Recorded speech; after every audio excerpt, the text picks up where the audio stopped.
Lep večer vsem, hvala za povabilo. Kot edini ekonomist seveda sem jaz pripravil nekaj predlogov ekonomskih reform. Po prvih odzivih nekaterih udeležencev sem predstavil precej radikalne reforme. Zdaj moje opravičilo ali pa boljše moj moto je takšen, da vi za limonado potrebujete ne samo vodo, ampak tudi koncentrat limonovega soka. Mi imamo vodenih reform v Sloveniji za izvažati. Vodo smo celo zapisali v ustavo. In naslednja stvar, ki ki mi je bila pač predlagana, da saj vemo, kakšne so reforme, ampak zakaj se te ne zgodijo. Zdaj, kratek odgovor moj na to vprašanje je, da lahko na družbene pojave, razmere v družbi gledamo tudi z uporabo instrumentarija teorije iger, ki je bil uveden v ekonomsko analizo v 40 letih prejšnjega stoletja s matematikom von Neumannom, potem z ekonomistom Morgensternom, pa v 50 letih tudi z Johnom Nashom, ki je dobil tudi Nobelovo nagrado leta 1994. V glavnem gre za preprosto stvar, torej dilemo, zapornikovo dilemo, kjer zapornika, če ne sodelujeta, dosežeta slabše Nash ravnotežje, kot pa v primeru, če sodelujeta, torej če ne priznata krivde in se izogneta kazni. Torej tudi naše sodelovanje v ekonomiji in v družbi nasploh med posamezniki lahko gledamo na ta način. Torej ekonomija, sodelovanje je neka sekvenčna igra in če med posamezniki obstaja zaupanje, obstajajo instrumenti, instituti, kjer se kaznuje zlorabo igre, potem igra doseže boljše ravnotežje in ne pademo na prej omenjeno Hobbesovo distopijo. Torej, tu je pa potrebno pač komunikacija, prej smo veliko govorili o komunikaciji in tukaj smo v Sloveniji precej šibki, zlasti pri dopuščanju možnosti, da imamo različne poglede na svet. Se pravi, to vsiljevanje morale je zelo problematično. Nietzsche je v svoji knjigi Onstran dobrega in zlega napisal nekaj podobnega kot morala, ki mora veljati za vse, je v bistvu v svoji biti skrajno nemoralna. Torej, tu smo Slovenci zelo slabi, torej mogli bi dopuščati, da tam, kjer je mogoče, da mora obstajati kompromis in sožitje večjih pogledov, večjih moral.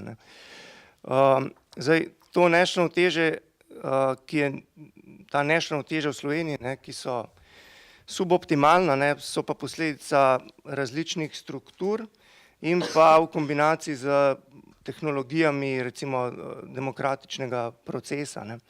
Se pravi, ena izmed struktur je dejstvo, da imamo v Sloveniji ogromno, torej relativno velik delež upokojencev, relativno velik delež ljudi zaposlenih v javnem sektorju, relativno velik delež, ki je pač odvisen od državnega aparata. In pač, če so ljudje odvisni od nečesa, pač bodo zelo stežka šli v neko spremembo in se pač raje izognili tem spremembam in se držali statusa quo.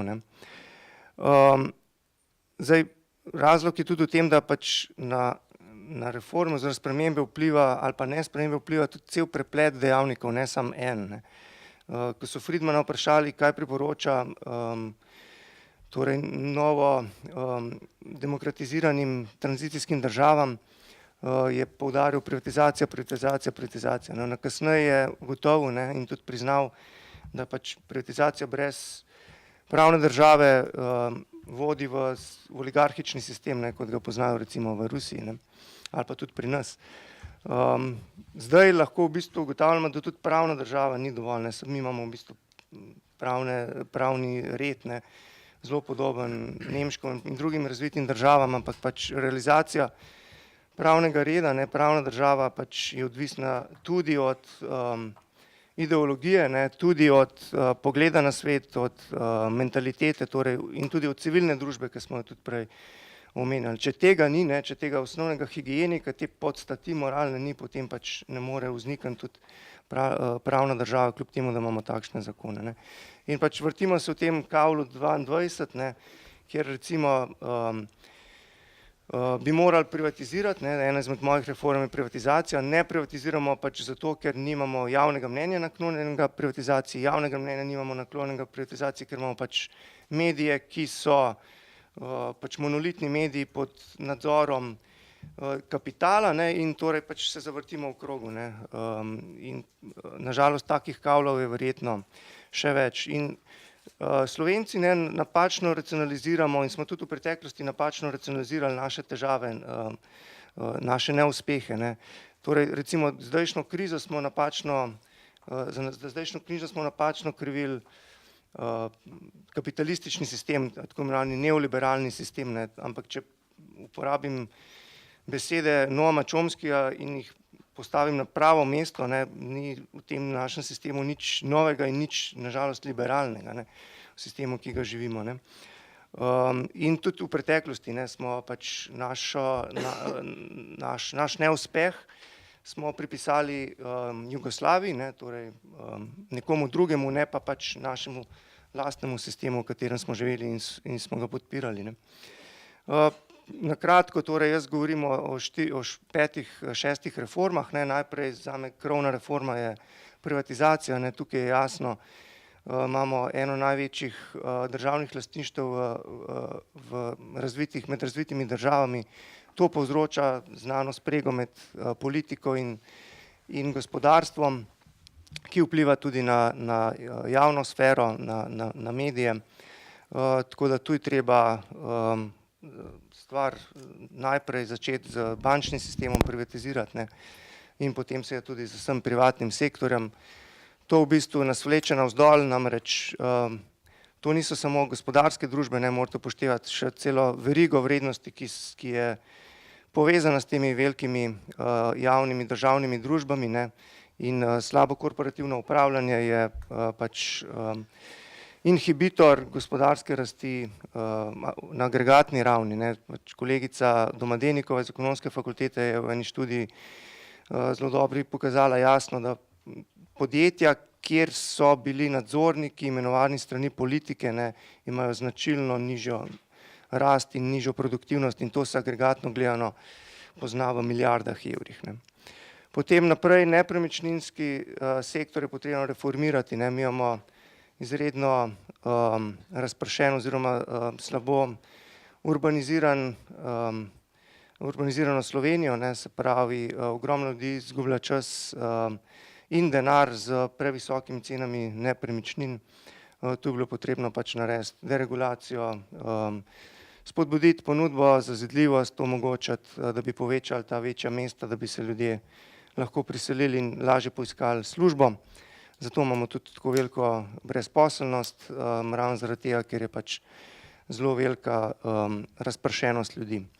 Potem zdravstvo, o tem smo že govorili, pa mogoče ne bi izgubljal besed, mogoče samo to, da jaz zagovarjam nekako smer nizozemskega zdravstvenega sistema, kjer imamo še vedno javno, torej vzajemno zdravstveno zavarovanje, obvezno zavarovanje, vendar je to v bistvu osnovano na privatnih zdravstvenih zavarovalnicah. Zdaj najbrž jih ne bi mogli biti na tako majhnem trgu toliko kot na Nizozemskem, ampak kar je ključno, da so pa izvajalci zdravstvenih storitev pretežno privatni, ne, 90% zdravstvene oskrbe na Nizozemskem se opravi v privatnih zdravstvenih sistemih. S tem bi pač prerezali te popkovino tem lobijem in torej interesnim skupinam, ki izčrpavajo zdravstvo in zdravstveno blagajno. Potem je treba narediti četrto, torej pravo pokojninsko reformo, kjer treba pač ljudi dlje časa obdržati na delovnem mestu. Tukaj so kazalci napovedi Slovenije izredno slabi, ne, če je bilo pred krizo 1,7 zaposlenega na vsakega upokojenca, do leta 2050 komisija napoveduje, da bo samo še 0,9 zaposlenega na vsakega upokojenca, ne. Tako da ta ekonomska odvisnosti kaže zelo slabe prognoze, ne. Tukaj predlagam smer švedskega pokojninskega sistema, ki je tudi eden izmed najboljših. To pomeni, da popolno avtomatiziramo in torej upokojitveno starost, ki jo vežemo na pričakovano trajanje življenja in tudi samo pokojnino, višino pokojnine avtomatiziramo, tako da v bistvu umaknemo politiko iz vprašanja pokojnin. Mislim, da smo tu unikum, sicer ne poznam, to bi mogli politologi povedati, ampak mislim, da smo tu precej unikum, da imamo stranko upokojencev, eno izmed najmočnejših strank. Ampak to je pač posledica nezaupanja v sistem, torej v ljudi. Ljudje ne zaupajo, da bodo imeli zadostne pokojnine, zato pač taka stranka je nastala in je to ponudbo zapolnila. No, s tako reformo bi se dal pač to anomalijo na političnem parketu zradirati. Potem reforma trga dela, peta reforma, tukaj je bilo potrebno odpraviti minimalno plačo pa jo nadomestiti z minimalnim dohodkom. To smo skupaj s kolegi jasno pokazali v zadnji študiji, da je minimalna plača, sploh tista dvignjena v času krize, je izredno povečala brezposelnost, okrog 21 000 ljudi je zaradi nje izgubilo delo v času krize, kar je približno četrtina vseh ljudi, ki je izgubila delo. Torej minimalni dohodek se zagotavlja z ustreznimi transferji, ne pa z minimalno plačo. Tudi trg dela bi se dal še bolj fleksibilnega narediti, zdaj smo naredili premalo, kar se vidi tudi v močnem porastu teh SP-jev, ki nadomeščajo ta nefleksibilen del trga dela in vodi v te prekerne zaposlitve, o katerih je bilo prej govora. In še zadnja, deregulacija poklicev. Tukaj moramo zaupati posameznikom, kljub temu, da recimo so v zadnjem času zelo popularne recimo najemanje aranžmajev ali pa kupovanje prek spleta, najemanje aranžmajev prek booking.com in tako naprej. Tu ni nobene regulative, pa trg je vzpostavil mehanizme nadzora. Torej moramo zaupati neki sposobnosti posameznikov. Tu imate pač ocene, imate reviewje, se pravi ni nobene države potrebno tu, razen če res ni nujno, če pride do ekscesov. Torej teh 240 in več poklicev bi bilo potrebno vsaj razpoloviti in omogočiti, da se vseh teh 83 000 brezposelnih, ki jih še imamo, da najde delo v teh storitvah, ki so zdaj preveč regulirane, po mojem.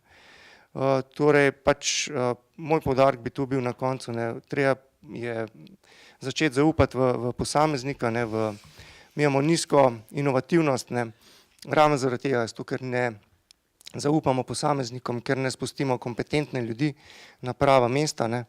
Torej mi ne vzpostavljamo v Sloveniji hierarhij na podlagi kompetenc, ampak hierarhij na podlagi priimkov in pa na podlagi moči. In to so pač napačne hierarhije, ki ne vodijo dolgoročno v rast, napredek družbe. Torej moramo omogočiti in tudi pustiti svobodo avtonomnim posameznikom, v bistvu, da prevzamejo tveganje in pa da tudi nosijo odgovornost za to tveganje. Tako da s tem bi zaključil. Torej, hvala lepa, tako prijetno, kot danes biti, zadnji pa še ni bilo nikoli. Namreč potrdilo me je to pravzaprav, kar sem se lotil, torej kje so pravzaprav vzroki za mrcvarjenje slovenske državnosti, o katerem ste pravzaprav že vsi govorili. Torej, današnje stanje Slovenije me spominja pravzaprav na tisto, kar smo živeli v Jugoslaviji, tam nekje okrog leta 85, ko smo rekli, ne znam, što tražim, ali ono, što tražim, tražim odmah. No in tako pravzaprav bi točno danes so nas načrtno tako daleč pripeljali, da se več ne znajdemo v času in prostoru. In moja ideja je samo nekaj. Opažam že vseh tega četrt stoletja, da načrtno del politike briše vere slovenske osamosvojitve. Mi smo enkrat osamosvojen zaradi, ne vem, torej je že vem zaradi česa, ampak kar naenkrat je Krfska deklaracija, pa je stara Jugoslavija, pa je Avnoje, pa so Čebine, skozi neki mažejo, skozi neki prikrivajo in seveda, ker se vse to prikriva in to politika krasno počne še bolj, nikoli pa še niti tako mazano delala tudi moja stroka, zgodovina, kot se to danes maže v slovenski javnosti.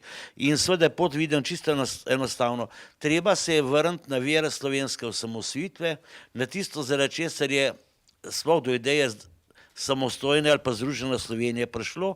In to seveda je bila najprej tle demokracija, ta druga je bila seveda parlamentarizem in ta tretjost je odprtost v svet. Danes pa pravzaprav vidimo demokracija, vsi se strinjamo, da je ratala demokratura, parlamentarizem smo že slišali, je pravzaprav postane največja, torej današnji parlament je največja nevarnost za slovensko demokracijo. V svet se pa pravzaprav to dovolj ne odpiramo in to, kar je rekel, ne vem že kdo je rekel, ja, mislim, da Jani Zobec, čudovito je, če se ljudi pošlje ven in pride nazaj. Lahko vam povem, da slovenski zgodovinarji nismo imeli nikoli tako odličnih mladih kolegov za starejšo zgodovino, kot jih imamo zdaj. Ne po zaslugi slovenske šole, ampak po zaslugi tega, ker so študirali zunaj, delajo fantastično. Hvala lepa.